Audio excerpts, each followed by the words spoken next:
Olá, meu nome é Paulo Ricardo e hoje nós vamos falar sobre avaliação neuropsicológica no rastreamento de TEA, transtorno espectro autista. Bem, primeiro ponto, nós precisamos entender que o rastreamento ele deve ser feito com responsabilidade. De acordo com os estudos da Academia Americana de Pediatria, 82% dos processos de rastreamento estão sendo positivos falsos. Tudo isso devido a uma falta de utilização dos instrumentos adequados para esse rastreio. Por isso, hoje é muito importante você entender um pouco sobre como o neuropsicólogo ele pode atuar com o rastreamento do processo de diagnóstico do transtorno espectro autista. O primeiro ponto a ser falado é que o público-alvo para essa avaliação são todas as faixas etárias. Óbvio que quanto mais precoce o processo de diagnóstico, de rastreamento, você terá eficácia no processo de tratamento daquela criança.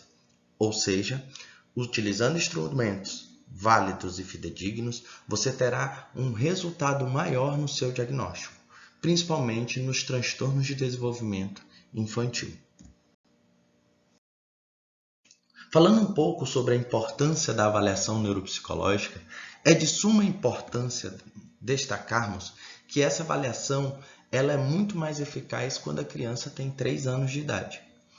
Isso porque nós temos aí uma criança que ela já vai ter as funções cognitivas como atenção, memória, percepção, linguagem mais desenvolvida. Lógico que se você fizer um rastreio precoce, ou seja, entre 18 e 24 meses, isso é importante e é possível, de acordo com os estudos dos autores para avaliação neuropsicológica. Dentro dessa avaliação neuropsicológica, nós não vamos nos limitar somente no rastreio das questões de avaliação da interação social e comunicação. Dentro da avaliação neuropsicológica, nós vamos avaliar outros aspectos cognitivos. E é por isso que é importante que o neuropsicólogo realize um mapeamento cognitivo, ou seja, da atenção, da memória, percepção, linguagem, funções executivas. Porque fazendo esse mapeamento, nós podemos realizar uma ideia sobre quais áreas cognitivas e neurológicas, por assim dizer, estão sendo afetadas. Realizando esse mapeamento, nós conseguimos, de forma mais eficaz, chegar a um resultado específico da área que está sendo afetada. E aí o trabalho do neuropsicólogo e das intervenções ficam voltados para as áreas afetadas. De acordo com o Albanês, nós temos 2 dimensões a serem avaliadas dentro do processo de avaliação neuropsicológica. A primeira dimensão ele está voltado ao formato. O que seria isso? Seria uma avaliação em que o neuropsicólogo irá unir informações com os pais, com as escolas, com todas as pessoas em volta, para que você tenha o maior número de dados possível para esse processo de avaliação. Dentro desse formato, nós temos também a observacional, ou seja, é o momento em que o neuropsicólogo irá fazer uma observação comportamental, interacional do sujeito com o seu meio. E assim, nós entramos na terceira parte do formato, que seria interacional. Ou seja, como esse sujeito interage com o seu meio, como ele se manifesta diante de uma comunicação, seja ela verbal ou não verbal. A segunda dimensão que nós podemos citar são os 2 níveis. Identificação do nível.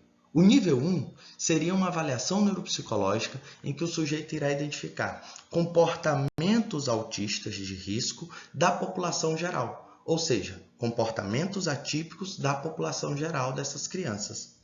O segundo nível de avaliação seria os níveis de risco do autismo, ou seja, comportamentos típicos do autismo, assim dizendo, dos comportamentos atípicos de uma população de risco, de outros transtornos, como RET e TDAH e entre outros.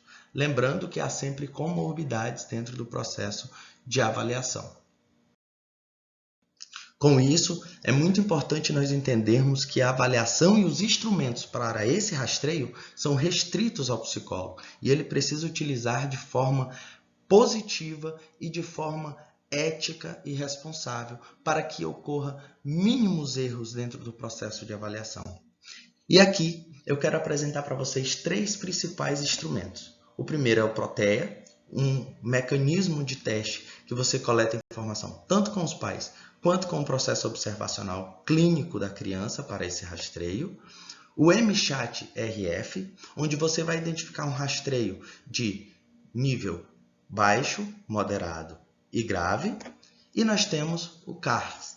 O CARS ele vai avaliar justamente comportamentos interacionais, comportamentos de habilidades linguísticas e também um diagnóstico nesse rastreamento para o diagnóstico do autismo. Utilizando esses instrumentos e esse modelo, com certeza você terá êxito no seu processo de avaliação neuropsicológica.